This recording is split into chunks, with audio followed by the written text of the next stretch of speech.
Stock Play of the Day is an educational program. Any statements made by Ally Invest employees are not intended to be or should be considered investment advice, a recommendation to buy, sell, or hold a security, or a recommendation to adopt an investment strategy. Hello and welcome to the Stock Play of the Day. Today's stock is Nucor. We'll discuss, should we pass or should we play?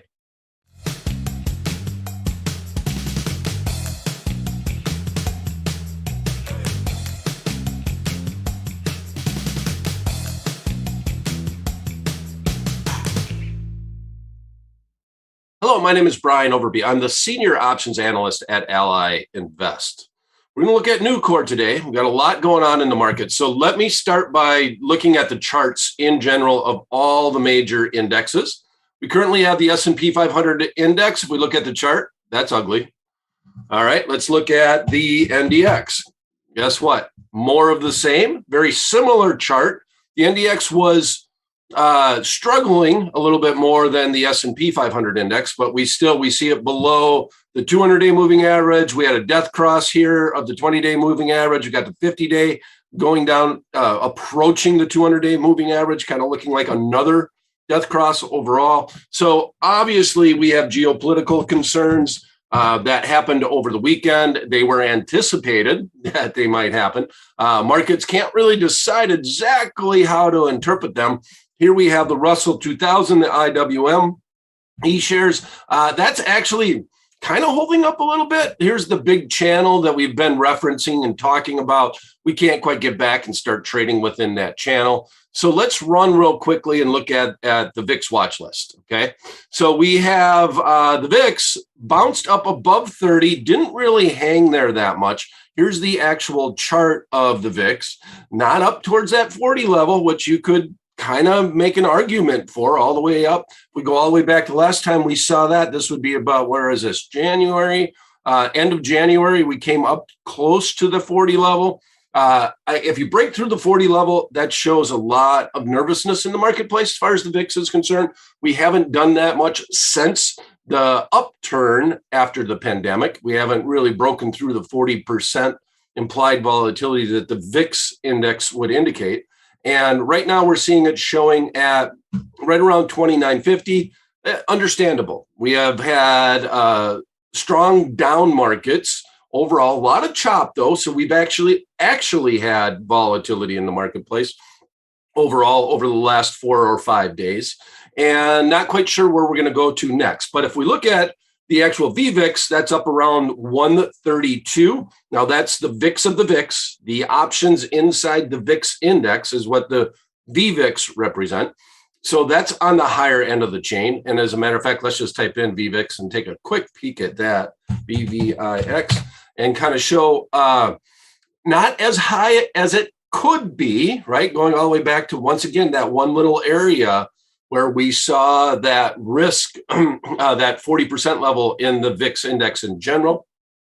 So now we're trading right around the 131 level. It is definitely high volatility. If I go back and I just look over about the last 6-month period in the VIX, but we're, once again, not way up in that huge range overall.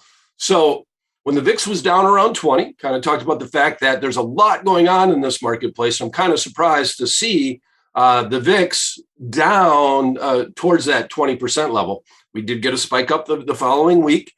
And just in general, the marketplace is really fairly unstable. And what we're seeing, the VIX is showing, to me, almost a little bit more comfort than I would consider, with the VIX trading right around the 30% level. It's definitely high volatility, but we've seen the VIX trade in that level with a lot less going on in the markets. Let's be blunt about it.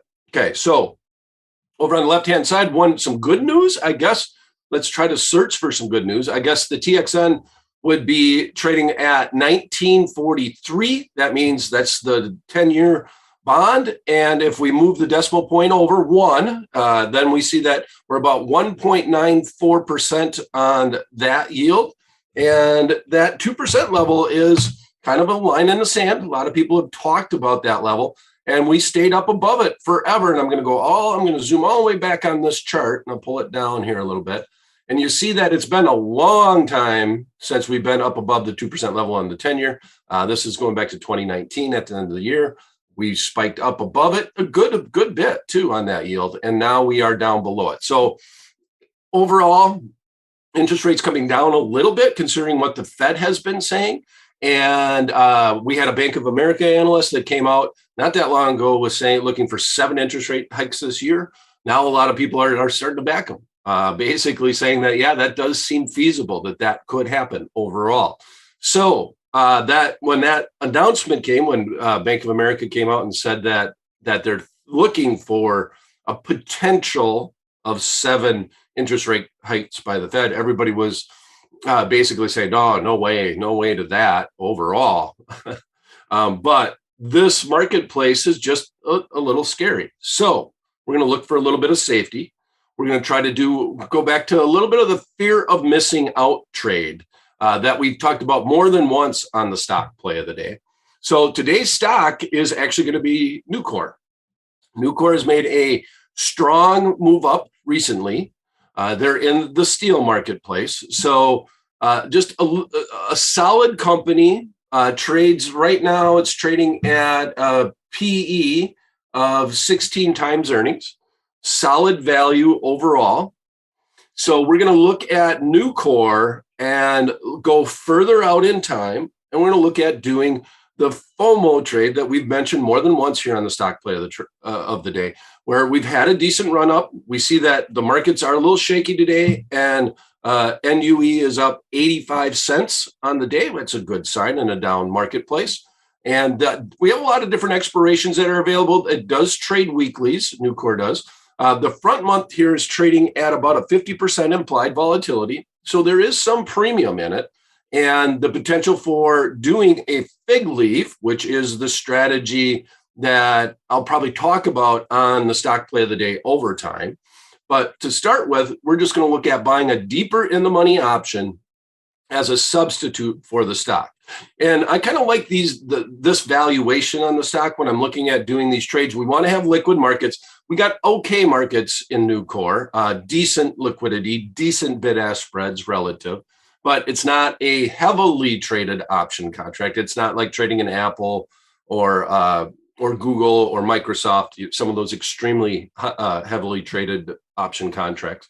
So 123.79 is where the stock is at. We're going to go deeper in the money, look at about a 7. I think the delta that I chose is a 77 delta. And we're going to go all the way out to the July 15th date. So we're 143 days away. So we're going all the way out into the summer months. We have a 45% implied volatility. So we're going to have to pay a little bit of premium for this. So that makes me consider selling a shorter term option against this position, a little bit more enticing. And right now we see the bid ask on this at 24.30 by 2005. Talked a lot about the fact that if we had tighter bid-ask spreads like you do in the stock, this strategy would be probably one of the most popular strategies in options. The toughest thing to deal with is trying to get a decent fill between the bid and ask. And also on the downside, if you're incorrect on your forecast, the market starts going against you, that's where you worry about the bid-ask spread a little bit more because you're in a hurry to get out of the trade in general. But getting into the initial trade, we can work the order, try to get a decent fill overall. And if we don't get it, then we just move on and we go to the next trade. So here's going to be the official paper trade for the week. Trying to look for some value in a marketplace like this. There's a rush to find value, and a lot of companies that are struggling with earnings, that were the high tech, that were winners in the pandemic, are struggling now. Nucor Steel is now the exact opposite of that. So here's the official paper trade we're going to look at. I'll put it in the right rail, as a matter of fact. And then we'll look at the profit and loss graph. And oh, by the way, if you have any questions, the chat box is opened up. So if you'd like to ask me any questions during the show, we'd love to try to get this as interactive as possible. When we look at doing a FOMO trade in a company that has a decent valuation, has earnings, actually pays a pretty decent dividend too. As a matter of fact, I was going to highlight that. One of the things that you want to be aware of, and I was going to talk a little bit more about it, is that here the dividend is quarterly 50 cents. So our dividend rate, our yield is 1.62%, not too shabby overall. But if I look at Nucor and I think about the dividend, if you buy an option contract that's longer term, you are not entitled to the dividend. So I have the right to buy the stock, but I don't own the stock. We have something that acts a lot like the stock. It's got a 76 delta, means that if the option contract goes up by 1, our option contract should go up by about 76 cents. Now, that's all in theory. The downside, some people will think, is that, oh, yeah, but the stock has a good dividend yield, but we're not entitled to the dividend. One thing to realize is that if you're looking at longer term option contracts, the option contract will be cheaper overall on the call side if the stock pays a dividend, because options have inside the pricing model that dividend date, that dividend yield, and it's already figured into the price. The only thing that would change the options price relative to a dividend is if the dividend changed. If they started paying more of a larger dividend or paying less of a dividend, that would affect the call prices. Now, a bigger dividend means that when it gets paid, the stock is going to go down by that amount. So in the options world, call options don't like it when the stock goes down, and put options do like it when it goes down. We know these dividends are going to be paid. The company has announced them, or usually that's the trend overall. So because of that, the marketplace prices in those dividends. So fairly important when I look at a stock that has a 1.62% dividend yield. And I digressed. Okay, so get your questions in the chat box. Let me open up the trade ticket once again. This makes this the official paper trade for the week. And as always, it's not meant to be a recommendation. We're just trying to learn here on the stock play of the day. So July 15th expiration, going out 143 days. We're buying the 105 strike call. Limit price right now, well, it looks like it's kind of moved against us a little bit, even since the show started. But we're looking at $24.30. So $2,430 to control 100 shares of stock for 143 days. That's right around 20%. And that's the norm when I'm looking at buying about an 80 delta option contract. I'm going to put up about 20% of the stock value. Now, we are limiting our risk. That's the maximum that we can lose on that trade. But how would we adjust this trade? And I'm going to, in order to talk about that and talk about how I would approach any of these deeper in the money option contracts as a surrogate, I'm trying to say it in as many different ways, a surrogate for owning the stock. If the stock ever came down to my strike price, and let me pull that up for you here. If the stock ever came down to my strike price, that's kind of a stopping point for me. I don't want to allow the stock to go beyond that. So the biggest thing that is, I gave you the bad news about buying deeper in the money option contracts is that they have wider bid-ask spread relative to the stock. Definitely the option contracts, especially when you go deeper in the money and they're more expensive, have wider bid-ask spreads than buying the stock outright. But here's the good news. If you're correct on your forecast and the stock keeps going on up, you gain delta. In other words, your option contracts acts more and more like the stock on the upside. You started with, well, in our case, it was a 77 delta. That delta will start approaching 1, and it won't go beyond 1 because in theory, if you think about it, it's a derivative. You shouldn't get paid more for owning the derivative as you would have if you bought that underlying outright. So the most that you can get is that it will move 1-to-1 with the stock. But on the downside, because of the way time premium works, I'm going to highlight that with the colored line here. As the market goes down, you lose delta and it goes against you slower. So if we get down to the 105 strike, you see on the profit and loss graph at expiration, we're going to be down quite a bit more than if it happened right away. So if I was doing this trade and say over the next 30 days, the market did come down to the 105 level, well, I have protection. And this is actually what options were intended to do in the first place, where they're used as a way to protect an asset overall. We're using call options. Everybody kind of thinks of them as a speculation tool. But in our instance, we're saying we were going to buy 100 shares of stock. Instead of buying 100 shares, we're going to buy one call option. So that's fairly important to understand that leverage. If the market comes down to our strike, we're going to take advantage of the way options are priced, and we're going to sell some time premium. So we have our out. We want an alert set for 105. That's where we want to get out of this trade if it gets down to the 105 level. On the upside, we actually gain delta if we're correct on our forecast.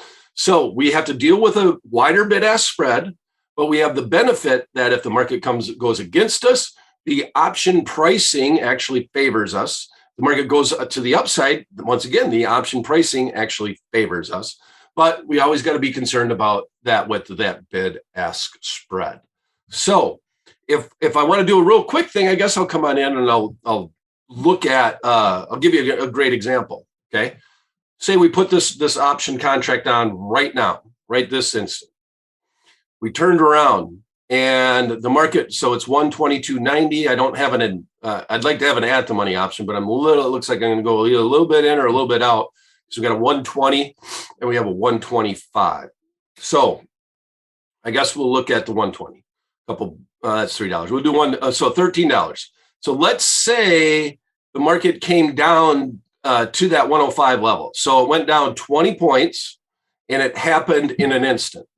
Well, wouldn't it make sense that the 105 strike call, if nothing else changes, volatility stays the same, and we just had 1 day of expiration go away, it took a day to get down there.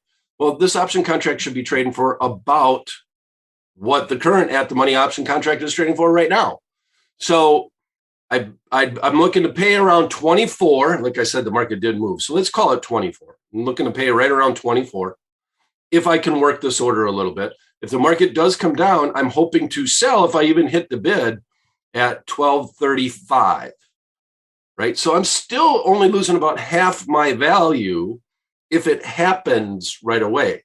So you go from having a 10% downside, if you can manage that risk, down to, or having, did I say that? I think I said that backwards. For having a 20% downside, which is the price of the option contract that was based off of the value of the stock, they're having about a 10% downside if you manage your risk that way. Now, I always have to put a little bit of a disclaimer in, right? If it were to gap down and blow through your strike price, it's a little hard to get out if the markets were closed. So that is a little bit of a concern. You always got to make note of that. But this is the way that I would look to trade this position. And as time goes by, obviously, the more at the money option contract is going to wither away a little bit. So if it takes all the way to that 143 days as we go close to expiration, then all of a sudden this doesn't really help you as much. So I'm going to go all the way down to 0 days. I'm going to graph it. And now you see that the colored line is basically trading right where the dotted line is at. But this is, once again, a fear of missing out. We're trying to chase some value, looking at the steel marketplace, Nucor Steel. And the company has done fairly well in these times with where the VIX is at and where interest rates are at right now. So, got a question here. Okay, please put your questions in the chat box and I'll try to address them. Still battling with my little cold that I have. When there is a wide bid-ask spread on an option, do you use the Black-Scholes pricing tool to determine the value? Okay, so Clinton's asking, if I do have a wide bid-ask spread, do I want to use a pricing model or something to try to come up with where that midpoint would be? That's what market makers would do. Market makers are down on the floor trying to figure out what this option is really valued at, what the true implied volatility should be. So I'd say, Clinton, we need to leave that up to the market makers. They're trying to make pennies on the stock, and that's what you would be doing by trying to use some type of pricing model to guess the valuation of the option contract. The market is what the market is. As a retail client, I'm looking to try to just fill somewhere in the midpoint, somewhere in between. I don't want to just go down and pay the ask. And I scrolled all the way down. I'm looking at my chart real quick, like at my chains. And I don't want to just pay that asking price, $24.40. I want to land somewhere in the middle. We have a little bit of open interest, not a lot of volume today, though. That makes it a little bit tough. So I'm going to try to work that order and try to fill somewhere in that midpoint.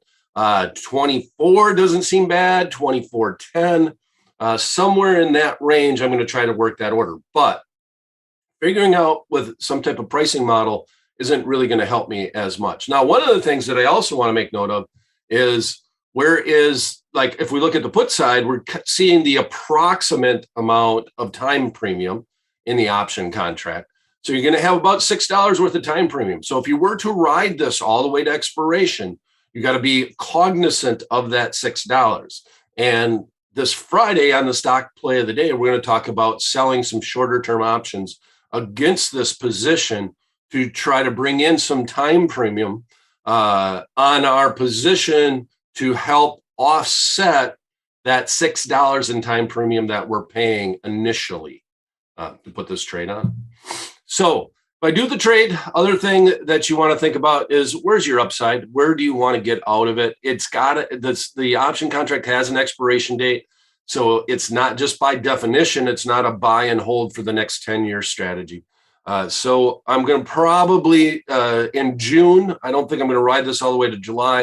I'm going to think hard about just if the stock was right where it's at right now, I'd probably just get out of the trade if I'm getting no momentum at all. And on the upside, am I looking to make 20%, 30%, 40%? You pick that number. I'd be somewhere within that range that I would have a limit order in to try to sell at that price, just in case, and it would be a good till canceled limit order, just in case the stock got up to that level. On the downside, I'm going to set an alert. If it comes down to the 105 level, I'm going to get out. And that's the way I'm going to ride the trade overall. So Clinton, in short, no, I wouldn't. The market is what the market is. You're going to have to try to trade with it. You're going to have to work that order overall. So a pricing model isn't necessarily going to help you here. Where I would use a pricing model is trying to learn about, well, what happens when we adjust the dividend? How do these things adjust my option price? And that's what I would look at doing a model as a retail client. And I've used that before to try to teach options to understand it. Specifically, a big one is dividends and how they affect puts and calls, which we talked about today. All right. We still have quite a few people out there. Any other questions? We have a few minutes left in this week's show. And if not, I'll have to say, well, stay safe out there. These are trying times in the world politically. We'll see what all is. This week is going to be a very news-heavy week. A lot of the times in the marketplace, it is in general. We still have some earnings that are going to be announced. But with that said, that's going to be it for this edition of the Stock Play of the Day. We'll be back on Friday at noon Eastern time. We'll look at turning this into a fig leaf. And if you want to learn more about it, go to optionsplaybook.com, check out the fig leaf option strategy. And that's what we're going to talk about in the overtime show coming up this Friday. Thanks for stopping in, everyone.